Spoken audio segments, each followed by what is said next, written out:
Ishomereri nirashangwa mugombore ya Nyabihoko ishaziri ya Kajara mu district ya Ntungamo kandi rikija kwibwa mu Karimagyezi izoba ryonyine ho bazireta. Nyabihoko City School was equipped with everything that makes learning easy, but the thieves broke in at night and took away computers. Kwitwa rumors computer bakuziriki bazitwire nona nyine nakwanje na no kutwara n'inyatana n'ishono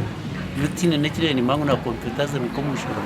Umurikiko urubiraho nyuma abazyo ubu district rukushijwe barera yabo ya billion ishaje na mukaga urkansara wegombora ya Nyabihoko Johnson bazirace ayorekere ngo bwahata abana tubineho kushomera ibyakanyabwenge. Almost every subject has something to do with ICT.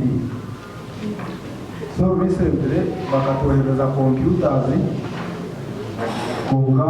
bakazini. Abashuma bakija bayiba 21 sets of computers konka police yari investigating ikipiyamba kuba bibakwikanga recorder bakagisigaho.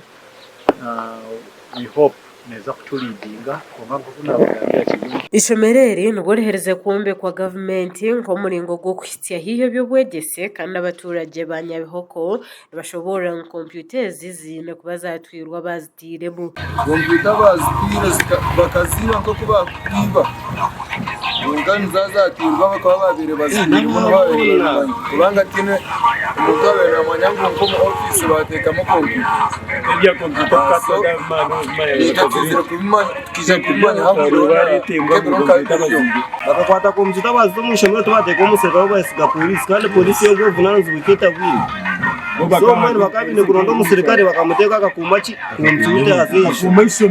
mukuru w'abakozi umuri Ntungamo Federis Kiza we yashobora nawe takatungire kumanyisibwa hokorwa muri polisi aha byarugira mu kucondoza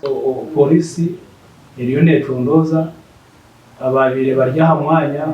barukumo mwanya yes nabone baharizo mzezo zo kugira ngo umwanya ni muhango and it was not fenced. Probably umushuma kabasa kuba yatekingira advantage yo kutaha ubwahati bakuru b'amashomero abaturage hamwe n'abeji bacishobirwe ahari nyesi yabo batine kanyabwenge gashakwa Samuel ahumuza aha wa Terrorist.